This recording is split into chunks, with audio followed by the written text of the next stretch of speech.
যেগুলো আলমারিতে আছে ওগুলোই পড়া শেষ হলো না, আবার হাতে নতুন বই নিয়ে চলে এলো। সিনেমাকেও একটা সময় লোকে বই বলতো। এক্স্যাক্টলি, আমি এটাই বলতে যাচ্ছিলাম। ডেফিনেটলি বই পড়া অনেক কমে গেছে। এটার দোষ কাউকেই দেওয়া যায় না, কোনো জেনারেশনকে আলাদা করে দেওয়া যায় না। আমার বাবাদের প্রজন্ম, তারা যে পরিমাণ বই পড়েছে, সত্যি নাম মানে শুনে আমার হিংসে হয় বলবো না, আমার নিজেদেরকে খুব ছোট মনে হয়। জি 24 ঘন্টা ডিজিটালে আমি সৌমিতা রয়েছি আপনাদের সঙ্গে। আর আজকে আমরা এই মুহূর্তে রয়েছি 47তম কলকাতা আন্তর্জাতিক পুস্তক মেলা, মানে বুক ফেয়ার, আমাদের সকলের ফেভারিট।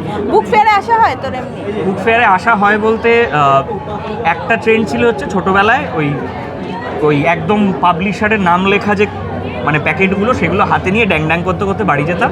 আর আমার ঠাকুমা আর মা আমাকে আর বাবাকে, আমাকে অতটাও নয়, বাবাকে, যেগুলো আলমারিতে আছে ওগুলোই পড়া শেষ হলো না, আবার হাতে নতুন বই নিয়ে চলে এলো। আমার মনে হয় এইটা একটা পেটেন্ট ডায়লগ, যেটা সবাইকে শুনতে হয়। মানে আজকেই এখান থেকে যারা হয়তো বাড়ি যাবেন তাদেরকে ওই কথাটা শুনতে হবে। এবং সেইটা আশা হতো, যেটা হয় না হচ্ছে এখন সামান্য আসলে একটু অসুবিধা হয়।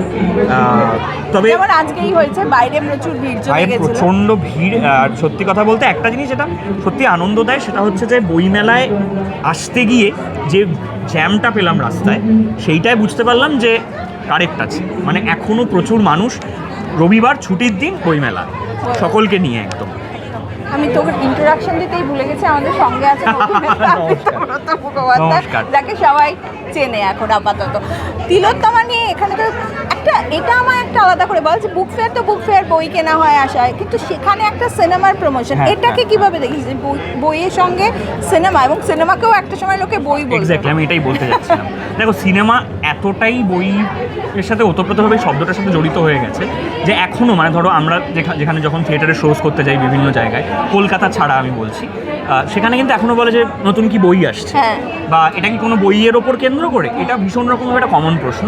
এটা ওই সাহিত্য নির্ভর ছবি এত হয়, এবং বিশেষ করে হতো একটা সময় এত বেশি, এটা ওতপ্রোতভাবে জড়িয়ে আছে বলেই আমার মনে হয় যে কলকাতা বুক ফেয়ারে সিনেমার টিজার লঞ্চ বা পোস্টার লঞ্চ বা ট্রেলার লঞ্চ, এইটার একটা চল আছে। বা এমনও আমরা অনেক সময় দেখেছি বিভিন্ন জায়গায়, বিভিন্ন ফিল্ম ফেস্টিভ্যালসে কোনো একজন পরিচালকের অটোবায়োগ্রাফি, কোনো একজন অভিনেতার অটোবায়োগ্রাফি, সেইটাও বেরোয়। তো এইটা যে খুব ভালোভাবে লিঙ্ক, এটা আমার আসলে খুব ভালো লাগে। কারণ খুব সত্যি কথা বলতে ইন্টারন্যাশনাল ফিল্ম ফেস্টিভ্যালও হয় এখানে, ইন্টারন্যাশনাল বুক ফেয়ারও হয়, কিন্তু আমরা কোথাও একটা এই আর্টকে, ওভারঅল শিল্পকে একটা জীবনের অংশ করে নিয়েছি। সেটার মধ্যে আমরা ডেফিনেটলি মিডিয়াম ভাগ করি, সিনেমা হল, ওটিটি, বই, অডিও স্টোরি সবটাই করি, কিন্তু আফটারঅল আমরা একটা এসকেপ চাই। কারণ আমাদের জীবনের যে ইউজুয়াল দৈনন্দিনতা, সেটা থেকে একটা ভেঙে আসার গল্প হচ্ছে এই শিল্পের মাধ্যমে আমরা পাই। সেইভাবেই আমার ভালো লাগছে যে ধরো আমি একটা খুব মজার সমাপতন হচ্ছে, আমি যখন বইমেলায় আসতাম তখন একেবারে মানে ছোটোবেলায় বাবার সাথে হাত ধরাধরি করে আসতাম। একই রকমভাবে আজকে অনেককে দেখছি যারা বাবা মায়ের সাথে হাত ধরাধরি করে আসছে, তারা প্রচুর শিশু সাহিত্য কিনে বাড়ি যাবে হয়তো। একই সঙ্গে আমার কলেজের অনেক বন্ধুবান্ধব, তারা এখন লেখক হয়ে গেছে, তাদের অনেক বই প্রকাশিত হচ্ছে বিভিন্ন স্টলে। আমাকেই বলে যে তুমি পারলে একবার এসো।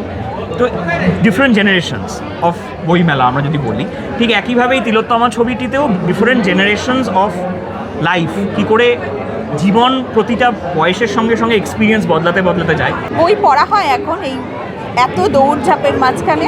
আমার ব্যাপারটা হচ্ছে, আমি তুলনামূলক সাহিত্যের ছাত্র যাদবপুর বিশ্ববিদ্যালয়ে, বই না পড়লে নম্বর পাবো না, এটা হচ্ছে প্রথম কথা। বই পড়াটাই হচ্ছে আমাদের মূলত সাহিত্য পড়া।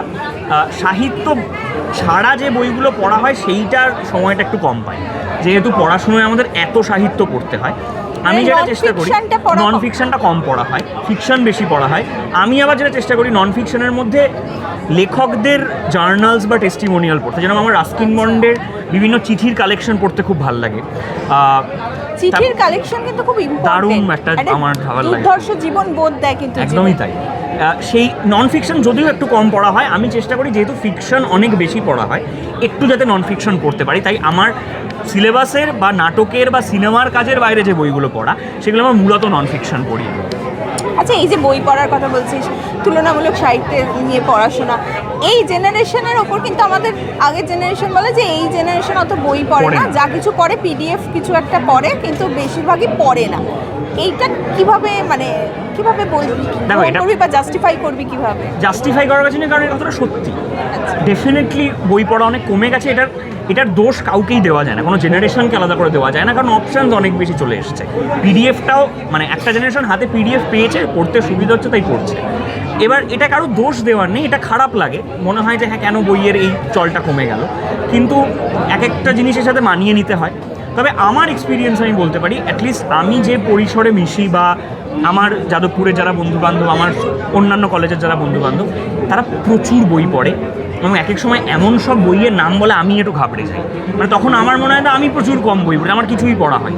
তবে একটা যেটা আমার এখনও মনে হয়, আমার বাবাদের প্রজন্ম তারা যে পরিমাণ বই পড়েছে, সত্যি নাম মানে শুনে আমার হিংসে হয় বলবো না, আমার নিজেদেরকে খুব ছোট মনে হয় যে এই পরিমাণ বইটা কোনোদিনই পড়তে পারবো না, মানে বা কী করে পড়বো। ওরা যে পরিমাণ বই পড়েছে এবং যেভাবে ক্যাজুয়াল কনভারসেশনের মধ্যে এমন একটা বইয়ের নাম বলে দেয়, তখন ভীষণ অদ্ভুত লাগে যে এত বই পড়ে কী করে পড়ে। তখন এমন একটা কোট বলে দেয়, হঠাৎ করে একটা কোড বলে দিল আর কি। তো ওইটা একটা হিংসে হয়, এবং সত্যি হিংসেও ঠিক হয় না, আমি বলবো যে ওই খুব খারাপ লাগে যে কেন আমরা পারছি না এতগুলো বই পড়তে। রাইট। আর তুই বই না পিডিএফ কোনটা বেশি পড়িস? বই আমি পিডিএফ ভীষণ অপছন্দ করি। কেন? এবার একটা হচ্ছে যে এত লাইটের সঙ্গে এমনি কাজ করতে হয়, আমার আলাদা করে আরেকটা লাইট ভালো লাগে না, যে কারণে আমি চেষ্টা করি যত সম্ভব। ওটা মানে বেশি স্ট্রেস দেয়, খুবই আমার চোখে খুব স্ট্রেস দেয়। আমি চেষ্টা করি, আমি এখনও কোনো সিনেমা, আমার এই ছবিটার ক্ষেত্রে দিল তো আমাকে, আমি প্রথমেই বলে আমি হচ্ছে সফট না হার্ড, আমি হচ্ছে হার্ড কপি, প্রথমেই হার্ড কপি। মানে আমি সিনেমার স্ক্রিপ্টের ক্ষেত্রে ওই হার্ড কপি হাতে নিয়ে সকালে এরম করতে করতে শুটিংয়ে যাব, খুলে তারপর এরম করে পড়বো কোন পাতা, এইটা আমি ভীষণ পছন্দ করি র্যাদার দেন পিডিএফ খুলে দেখা। আর সেই নতুন বইয়ের গন্ধটা কি? নতুন বইয়ের গন্ধ, নতুন স্ক্রিপ্ট, মানে ওই হয় না মোবাইলে একটা স্ক্রিপ্ট মেল করে দিল, সেইটা বনাম আমি বাড়ি এলাম, হাতে একটা নতুন ছবি স্ক্রিপ্ট নিয়ে টেবিলে রাখলাম, হ্যাঁ এটার শুটিং শুরু হবে অমুক তারিখ থেকে, এটা একটা অন্যরকম আনন্দ দেয়। বা নতুন নাটকের স্ক্রিপ্ট, নতুন অডিও স্টোরি স্ক্রিপ্ট, এই সবটাই আমি ভীষণ এনজয় করি। আর বইমেলায় কিন্তু অনেক প্রেমিকাও আসে, তো বইমেলায় আচ্ছা যেন বইমেলায় কোনো প্রেমের কোনো স্মৃতি আছে? না গো, বইমেলায় কোনো প্রেমিকাকে নিয়ে বইমেলায় আসা এইটা হয়নি, সত্যি কখনো আমার হয়নি, এটা আমার লস। কারণ আমি দীর্ঘ অনেক দিন আমার প্রেমিকা নেই, এটাও আমারই লস, আমার দোষ বলতে পারো, আমার ব্যর্থতা বলতে পারো। বইমেলায় কেন কোনো মেলাতেই যাওয়া হয়নি। সব কথা সত্যি বলে ধরে নেওয়ারও কোনো ব্যাপার নেই, তবে বেশিরভাগ কথাই সত্যি। যাই হোক, thank you so much. Thank you.